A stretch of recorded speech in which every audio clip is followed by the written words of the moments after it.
Այսօր մի էկզոտիկ վերնագրի եմ հանդիպել, որն ասում է թուրքական օդանավը խորտակվել է ինչպես Իրանի նախագահի օդանավը, ընդունում հեղինակ ադրբեջանցի քաղաքական գործիչ։ Ադրբեջանում ճիշտ ասած վերջին օրերին այդպես ֆանտաստիկ տեսակետներ առաջ քաշեցին։ Բազայիներն են կասկածել ադրբեջանցիները։ Հենց դա է ուզում ասեի, որ ասում է կամ ռուսներն են խփել, պետք է անպայման ռուսական հետք նայել, կամ հայերն են խփել, օգտագործելով ինչու՞ չէ նաև 102-րդ ռազմաբազան։ Բայց թուրքական միլիեթը արդեն առավոտյան տարածեց տեղեկատվություն, ըստ էության կիսապաշտոնական կարելի է ասել, որտեվ կարծում եմ առաջիկայում պաշտոնական ամբողջությամբ կհրատարակվի, որտեվ Սևարկղը ասեցին, որ արդեն սկսել են։ Սևարկղը Թուրքիայում է արդեն, ընդորում թուրքերն ասել են, որ միայն մենք ենք վերցանելու դա։ Այո։ Եվ ասին, որ մեծ հավանականությամբ տեխնիկական ինչ-որ խնդիր ա եղել եւ պայթուն ա եղել է վերջի այդ պոչի հատվածից եւ դարձել է անկառավարելի, ինքը պայթուցիկ նյութեր չի ունեցել իր մեջ, այսինքն ըստ ամենայնի ավելի շատ հենց վթարի կամ սարքության հետևանք ա եղել։ Մի վերսիա էլ տանում էր դեպի ադրբեջանական զորահանդեսը, որտեղից վերադարձել են այդ զինվորականները։ Իրականում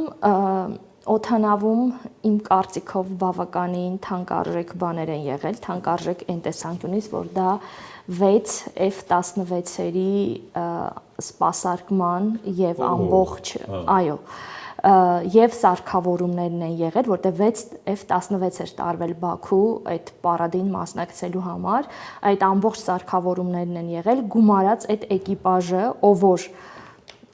այդ ամբողջը պետք է իրականացներ, օդաչուները, այսինքն էս է եղել եւ երևի թե բացառված չի, որ նաեւ դրանց մի մասը մասնակցել է նաեւ 44-օրյա պատերազմին։ Այսինքն այս տեսանկյունից այո թանկարժեք էր։ Թուրքիայի նախագահ, սա նույնպես դիտարկման արժանի հանգամանք է, Թուրքիայի նախագահ Իսրայելի վարչապետին եւ 3 տասնյակից ավելի այլ պաշտոնյաների ձերբակալության որոշում է հրապարակել։ Մեկ օր առաջ այս ավիաղետից, ես չեմ ուղիղ կապում դրա հետ, բայց ֆոնը կարծես թե ինչ-որ բան հուշում է այստեղ։ Ես նույնպես չէի կապի, որովհետև ավելի շուտ այդ ձերբակալության օրդերը ավելի շուտ կարելի է տեղավորել մերձավոր արևելյան իրադարձությունների մեջ եւ դա հարավային Կովկասի հետ ուղղակի կապ չունի, ասեմ ինչի հետ։ Զուտ Նեթանյահու-Էրդողան հակամարտություն։ Այո, զուտ, որովհետև այնտեղ լուրջ խնդիր կա նրանց մեջ։ Թուրքիան ուզում է անպայման այդ զորախումբը, որը որ Գազայի համար պետքա տեղակայվի այնտեղ, անպայման թուրքական միավոր լինի այնտեղ եւ Թուրքիան անգամ 2000 հոգու մասին է խոսում ու թուրքական որոշ աղբյուրներ գրում են, որ անգամ որոշ մարդկանց են արդեն կանչել, հարցազրույցներ են անցկացրել, այսինքն ձևավորման փուլում է, եթե ոչ լրիվ ձևավորել են արդեն դա։ Ընդ որում նախկին զինվորականներից տարբեր էսպես։ Իսկ Իսրայելը շատ խիստ ասում է, որ թուրքական որևէ զինվոր, այո, չի լինելու այնտեղ, այսինքն այս հակադրությունն է ավելի շատ։ Բայց Թրամփն էլ բացահայտ պաշտպանում է Նեթանյահուին։ Այսինքն տանում է արդեն Թրամփ-Էրդողան հարաբերությունների դաշտը այս։ Չեմ կարծում, որտեղ Էրդողանը չի հակադրվի Թրամփին, Թուրքիայի եւ հատկապես Էրդողանի համար չափազանց կարեւոր է այս իրավիճակը թուրք-ամերիկյան հարաբերություններում պահելը, որտեղ վատացնել է ընդհանրապես իրանց օգտին չի տարբեր առումներով։ Բայց Թրամփը որոշ լոյալ մոտեցում ցուցաբերում է եւ իմ կարծիքով առայժմ ամերիկացիները այդպես հստակ չեն դրել թուրքերի առջեւ որ ոչ, հակառակը ըստ էության երևի թե թողնում են դեռ հարցը ավելի Իսրայելի դաշտում։ Բայց եթե Իսրայելը հստակ նշում է որ ոչ, կարծում եմ չի ընդգրկվի այդ զորախումբը եւ ստեղ էր որ Իսրայելը ի հակադրություն առաջարկել է որ կարող է ադրբեջանական զորամիավորում կար, բայց ադրբեջանցիք հրաժարվեցին, Պակիստանը ակտիվացավ, այս նույնպես Իսրայելի կողմից մերժվեց։ Այսինքն Էրդողանը անթակույց պաշտպանում է Թրիպը հարավային Կովկասում։ Այո։ Փաստորեն այդպես է ստացվում, այո։ Չի կարող լինել պաշտպանել, բայց իրականում ուրիշ բան։ Չէ, չեմ կարծում, որտեղ Էրդողանը կրկնեմ Ամերիկայի հետ ունեցած այս հարաբերությունների այս վիճակը, որը շատ լավ գնահատել չի կարելի, ինքը դողացնում է այս հարաբերությունների պահպանման վրա, որտեղ դա իրան անհրաժեշտ է ինչպես ներքին, այնպես էլ արտաքին քաղաքական դասավորումների մեջ ու խնդիրը մերձավոր արևելքն է։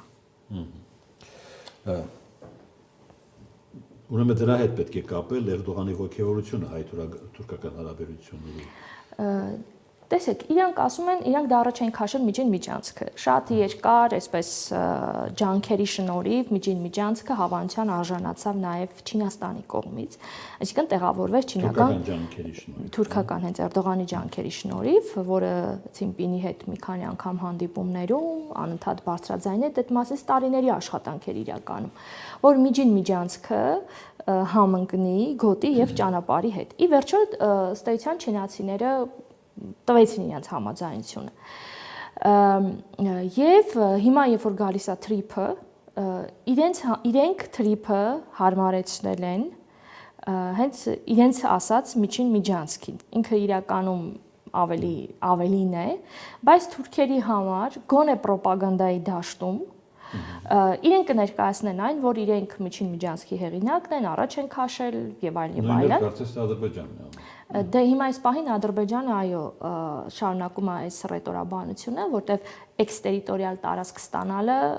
ըստ էության չստացվեց, փակվեց սա, ինչը որ եւ Թուրքիայի համար էր կարեւոր եւ Ադրբեջանի համար էր կարեւոր։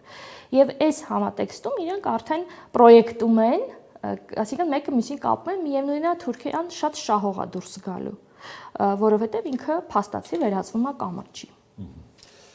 Թուրքիայի տրանսպորտի նախարարն ասում է Հայաստանի վարչապետը գնում է համարձակ քայլերի, տեսնես ինչ նկատի ունի։ Ես կարծում եմ խաղաղության ընդհանուր ուրեմն բանը իրանք նկատի ունեն, այս ամբողջ գործընթացը, որտեղ մենք ակնհայտորեն տեսնում ենք, որ ըստ էության որոշ ավանդական մեզ համար ինքնության համար ընկալումների փոփոխություն նաև, օրինակ նույն սահմանապահ այդ դրոշից Արարատի հանելը կամ սահմանադրական փոփոխությունները եւ այլն։ Այսինքն այստեղ ինչ որ քայլեր են եւ հետաքրքիր է, որ նույն Օղլուն նաեւ նշեց, որ իրենք գրեթե վերջացրել են արդեն որոշ պրոյեկտներ, մասնավորապես հետաքրքիր է իհարկե երկուսը, մեկ անի կամուրջի վերանորոգման հետ կապված եւ մյուսը արդեն խոսակցությունները, որ Գյումրի կարճ երկաթուղին գործարկվի, եթե Քրդաբնակ հատվածում արդեն աշխուժություն կա գործարարների մակարդակում։ Այո, եւ եթե այս երկուսը առաջիկայում արդեն ներկայացնեն իրենք, ես կարծում եմ հայկական կողմը հատկապես կամրջի հարցում մեծ հաշվով երևի թե ավարտել է, եթե թուրքական կողմն էլ ներկայացնում համատեղ ինչ որ քայլեր սկսեն, արդեն որ դրական process կլինի, բայց երևի թե թուրքերը կրկին կձգձգեն։ Հա, կձգձգեն, որովհետև տեսեք հակադրությունը հայտարարությունների, լավության քամիներ են փչում։ Իսկ Բաքվում ասում է առանց Ադրբեջանի համաձայնության Թուրքիան ոչ մի քայլ չի անի։ Նախ դիտարկենք, որ նա Բաքվում է դա եւ պետքա որ նման Բայց Էրդողանն է Բաքվում, ինչ կապ։ Դե հենց Էրդողանն է Բաքվում, այո, եւ Էրդողանին սա շատ բնորոշ է։ Ինչ այս երբ որ Էրդողանի խոսքերը վերլուծում ենք, հենց նույն Բաքվում իր ունեցած ելույթները, տեսնում ենք, որ իրականում Թուրքիայում ունեցած ելույթներից շատ տարբեր է, այսինքն ավելի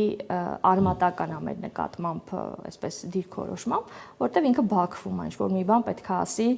Բաքվում Ադրբեջանի համար։ Բայց ես կարծում եմ ինքը այստեղ ավելի իրական պատկերն է ներկայացրել ու այստեղ իմ կարծիքով Թուրքիան շարունակում է օգտագործել Ադրբեջանի որպես գործիք հայ-թուրքական հարաբերությունները չկարգավորելու համար, որովհետև հայ-թուրքական հարաբերությունները ավելի լայն, այսպես համատեքստում է դիտարկում եւ իրեն բնորոշ երբ որ ամեն ինչ ինքը վերածում է առևտրի, ինչ որ կողմերի հետ, այս պահին հայ-թուրքական հարաբերություններն էլ իր համար այդպես առևտրի մասա կազմում։ Բաքու-Անկարա տիրույթ։ Չէ, ավելի շուտ կասեի Անկարա-Վաշինգտոն տիրույթում։ Որովհետև ուզում եմ հիշեցնել ֆուտբոլային դիվանագիտության այդ դրվագը, երբ Թուրքիան որոշակի փուլում ինքնուրույն էր խաղում, բայց հասավ այն պահը, երբ Բաքվից ասեցին, որ եթե թուրքերը արդեն որոշակի լարվածության ֆոնում Շադենիզի դրոշները իջացրեցին, այո, երբ որ Ալիևը սպառնաց գազը թանկացնել եւ այլն, բայց ես էլի կարծում եմ, որ այդ ընդհանուր Թուրքիայի ռազմավարություններ, ոչ թե Բաքվի սպառնալիքներին իրենք տեղի տվեցին, այլ ըստ էության, քանի որ կար այսպես ներդաշնակում տարբեր պետությունների կողմից, չէ, երևի թե առաջին անգամ էր, որ հայ-թուրքական հարաբերությունների կարգավորման գործընթացում բոլոր կողմերը նույն կողմում էին, բայց մի բան պակասեց, այսինքն այդ խումբը այստեղ նահանգներ, Ռուսաստանը, եվրոպացիներ, այսինքն մի բան պակասեց, իրենք մի բան չճնշեցին Թուրքիային, որպես այդ հարաբերությունները միջև վերջ կարգավորվեին եւ կրկին Անկարան, տեսնելով մի այսպես անցք Բաքվի Բաքուն որպես կրկին դրեց այդ հարցը, որ միջև Լեռնային Ղարաբաղի խնդիրը չլուծվի։ Ինչ եմ ես այս կարծիքին, որտեվ տեսեք այդ ռոպագանդան, այդ ներկայացնել անդադ անգամ պետական, հա, այրերի այսպես բերանով, եկանք ասենք միջև 20 թվական։ Չկա չէ այսօր էության մեջ Լեռնային Ղարաբաղի խնդիր, բայց շարունակում է այս հարաբերությունները մնալ այդ տիրույթում։ Այսինքն սա Անկարայի ռազմավարությունն է եւ Բաքուն այստեղ ընդհանրեն օգտագործվում է որպես միջոց հայ-ադրբեջանական հարաբերությունները որպես միջոց են օգտագործվում, որտեղ Թուրքիան ավելի մեծ խնդիր է դրել հայ-թուրքական հարաբերությունների համատեքստում։ Ավելի մեծ, քան Լեռնային Ղարաբաղի հետ վերադարձը։ Իհարկե, այստեղ Լեռնային Ղարաբաղի խնդիրը չի ընդհանրապես։ Այստեղ ընդհանրապես, եթե կուզեք, սահմանների խնդիրը չի։ Այստեղ կա հայկական գործոնի խնդիր, հայկական պետականության խնդիր, կա ընդհանուր աշխարհաքաղաքականություն եւ Թուրքիան էլ դա դիտարկում է իր ունեցած ռազմավարության համատեքստում։ Երկու կողմն էլ այնպիսի տպավորություն են ստեղծում եւ Անկարան եւ Երևանը, որ ամեն ինչ գնում է, էսը մի քանի օրում սահմանը բացելու, հա։ Դուք էլ նույն դրամաբան վերաբերմունք ունեք։ Տեսեք, գործնականում իմ կարծիքով, բայց ոչ ոք ներողություն, ոչ մի կողմը չի ասում, որ կոնկրետ քննարկվում է սահմանի բացումը։ Դե տեսեք, որովհետև կոնկրետ սահմանի փակումը կապված է Անկարայից։ Անկարանն է սահմանը փակել, Հայաստանը չի փակել։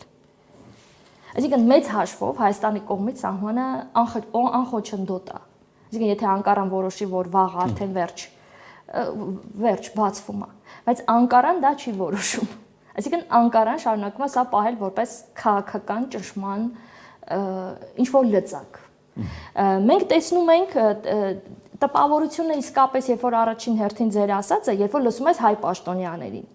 Երբ որ լսում ես, այս տպավորությունն է, որ արագ հեսա բացվելու է։ Բայց երբ որ մենք նայում ենք թուրքական կողմին, այդ տպավորությունը այդքան այդպես չի, որտեղ իրանք չեն ասում, որ մեծ հաշվով խնդիր չկա։ Իրանք դա ավելի շուտ, եւ օրինակ երբ որ ես լսում եմ նույն արտգործնախարարին կամ արտաքին քաղաքականության բլոկի, ուրեմն բլոկը ներկայացնող որևէ ուրեմն ներկայացուցիչի տպավորությունն այնպեսին է, որ այդ խնդիրը մեր համար կարևոր չէ, երբ որ կարևոր լինի, այսինքն դա դեռ կարող է սպասել, մենք դեռ դրան կանդրադառնանք ու գուցե կբացվի այդ սահմանը։ Այսինքն այս համատեքստում է։ Ճիշտ եք ասում, բայց զարմանալի է, որ նաև ադրբեջանական երկաթուղու բացելը չազդեց թուրքական այդ տրամադրության վրա։ Դե իհարկե։ Չազդեց, որովհետև դա ընդհանուր ռազմավարություն էր, որտեղ Անկարան եւ Բաքուն իրենց բոլոր գործողությունները սինխրոն տանում են։ Այսինքն դա ընդհանուր, այս մենք մի փաթեթի մեջ պետք է դիտարկենք հայկական կողմին մի կողմից, այսինքն եթե այստեղ բացվել է ադրբեջանական, եթե իհարկե մինչև վերջ բացվել է, լավատես եթե լինենք եւ մտածենք, որ բացվել է, բայց դա արդյոք ամբողջական ապաշրջափակման Չէ, ամբողջական չէ, բայց քայլը, որը էֆեկտը չի կարող չունենալ, էլի, քաղաքական որոշումների վրա։ Համաձայն եմ, բայց սա այս երկու կողմը ներկայացնում են որպես ընդհանուր զիջում։ Այսինքն երկուսին մի հարթության մեջ պետք է դիտարկել։ Գյումրի-Կարս երկաթուղուն չի վերաբերում դա։ Այ հաջորդ փուլը կարող է վերաբերվել Գյումրի-Կարսին արդեն։ Որտեվ նույն տարածքային նախարարը ներկայացրեց չէ իր խոսքում, որ մենք որոշ արդեն աշխատանքներ ենք տարել եւ ավարտական փուլում է։ Կարող է լինել հաջորդը դա։ Մենք խոսում ենք միայն մեր շահագրգռվածության մասին։ Թուրքիայի ներկայիս սոցիալ-տնտեսական վիճակը նրան չի հուշում թեկուզ Հայաստանի սահմանի, Հայաստանի մասշտաբից օգտվել սահմանի բացմամբ։ Տեսեք, եթե նկատի ունեք մասշտաբից օգտվել տնտեսական ինչ-որ գործունեության ծավալման համար, դա իսպես թե Դե միայն Հայաստանի տնտեսությունից նկատի չունեմ։ Իսկ եթե արդեն Հայաստանը բացում է մի պատուհան, որը կարող է շահեկան լինել Թուրքիայի։ Դե դա թրիփն է, իրենք էլ առայժմ սպասում են, տեսնեն թե այնտեղ ինչ է լինում, իրենք էլ փորձում են խցկվեն այդ ծրագրի մեջ։ Այսինքն այդ խնդիրը այս պահին իմ կարծիքով այդտեղ է, տեսնեն թե ամերիկացիները ինչ նախաձեռնություններով են հանդես գալիս, իրանք այստեղ ինչ շանսեր ունեն, թե չունեն։ Իհարկե սա իրանք համար շատ ձեռնտու է, եւ իրանք իհարկե օգտվելու են դրանից։ Այստեղ եթե հստակեցումներ լինի, գուցե սրան արդեն շատ ավելի շուտ միանա նույն Գյումրի կարսը եւ ընդհանրապես ավելի աշխուժացումը եւ շատ արագ տեղ ունենան բոլոր process-ները։ Բայց քանի դեռ այստեղ վերջնական հայտնի չի ինչա տեղի ունենալու, չէ՞ որ կողմերը, հայ-ամերիկյան կողմը դեռ բանակցության գործընթացների մեջ է։ Ինչ է տեղի ունենալին կոնկրետ Էրդողան անձից կախված է թե ոչ։ Իհարկե կախված է։ Թուրքիան այսօր Էրդողան անձից է կախված, որտեղ ամբողջ ներքին արտաքին քաղաքականության բոլոր լծակները Էրդողանի եւ նրա շատ նեղ շրջապատի ձեռնարկն ավտորիտար լրիվ պետություն։ Այսինքն Էրդողանը հիմա խոսենք մի փոքր այդ մասին էլ ու ավարտենք։ Էրդողանը տիրապետում է ներքին քաղաքական իրավիճակին։ Այո։ Տիրապետում է, առայժմ տիրապետում է եւ ըստ էության այդքան ձերբակալությունները եւ ոչ միայն ընդդիմադիր այսպես ամբողջ դաշտը էության մեջ ճիշտ է դեռ կան խոշոր դեմքեր, որոնք որ ձերբակալված չեն, բայց նրանց նկատմամբ էլ ինչ-որ գործընթացներ է սկսվել։ Օրինակ նույն Անկարայի քաղաքապետի ուրեմն նկատմամբ է սկսվել։ Եւ Կալանքի տակ գտնվող։ Չէ, դա Ստամբուլի քաղաքապետն է։ Հիմա Անկարայի քաղաքապետը։ Դատախազությունը պահանջել 2352 տարի ազատազրկում եւ տեսեք դա դեռ միայն կաշառքի գծով ընդ որում նրան մեղադրեցին, որ հանցավոր խումբ է ձևավորել եւ այդպես կաշառք է ստացել ինչ-որ միլիարդավոր գումարների մասին է խոսքը եւ քննում էին նաեւ ահաբեկչության խնդիրները եւ այլն եւ այլն, այսինքն այս դատական process-ները եւ առայժմ Էրդողանը ներքին կյանքը ես կասեի լրիվ վերահսկում է։ Այսինքն Էրդողանը մինչև հաջորդ ընտրությունները իր գլխավոր հակառակորդին կպահի բանտում։ Այո, այստեղ երկու կարևոր այսպես բան ասեմ։ Թուրքիայում սովորաբար, երբ որ ներքաղաքական կյանքում որոշակի փոփոխությունների այսպես միտումներ էր նկատվում նախորդ տասնամյակներին, բանակը ուներ այն մեխանիզմներն ու կենսունակությունը, որ միջամտում էր եւ չէր թողնում։ Օրինակ նույն իսլամի հետ կապված հատկապես։ Իսկ բանակը այն ժամանակ հիմնական քեմալականներն էին ներկայացնում, այսինքն ավելի հավատարիմ էին քեմալիզմի սկզբունքներին։ Էրդողանը մի քանի փուլով մաքրեց բանակը, այսինքն այսօր եթե բանակը չկա ուրիշ եւ գյուլենականների նույնպես մաքրեց, այս բառը կրկին օգտագործեմ, եւ չկա այսօր մի այնպիսի ուժ, որը որ Էրդողանի դեմ կառնի, հա, այս իրավիճակը կփոխի։ Այստեղ կան պետքա գնա արդեն մեծ ցույցեր, ելույթներ եւ այս առումով փոփոխություն լինի, որը որ այս պահին ճիշտ ընդդիմությունը աշխատում է այդ առումով, բայց հաջողություն չունի, որտեվ իմ կարծիքով արտաքին աջակցությունը չունի կամ շատ քիչ է։ Արևմուտքը լռում է, մարդու իրավունքները պաշտպանում։ Այո։ Կառույցները պետք է որ խոսեն։ Բացարձակ այս պահին արձագանք չկա, այն ինչ որ Թուրքիայում կատարվում է վերջին ամիսներին, ես ինքս նայում եմ մամուլը, նույն եվրոպական ոչ մի խոսք, բայց նույն մարդու իրավունքները, երբ որ նայում ենք ուրիշ երկրներում, թեկուզ չնչին խախտումները ինչպես են արձագանքում, մի խոսքով այստեղ կան խիստ անհավասարություն, երևի թե դա իրանց քաղաքական այսպես շարավերի մեջ չի այս պահին։ Եվ սա առաջին եւ երկրորդ սահմանադրության փոփոխությունն է, Էրդողանի գերնպատակը սահմանադրությունն է, որը կարծում եմ ինքը այս ամբողջ գործընթացների արդյունքում արդեն կբերի այդ սահմանադրությունը։ Եվ ամենակարևորը արդեն իշխող ուժից խոսում են, որ չեն սպասի, այսինքն կլինեն ընտրություններ եւ անգամ թիվ են նշում 2027 թվականը։ Եթե լինի 2027, Էրդողանը կրկին առաջադրվելու Էրդողանը թե թիմից։ Չէ, Էրդողանը, եթե լինի 27-ին, որտեղ 28-ին է ժամկետը լրանում։ Եթե մինչև ժամկետը Էրդողանը չունի, բայց եթե 27-ին Էրդողանը կրկին առաջադրվելու շանս ունի։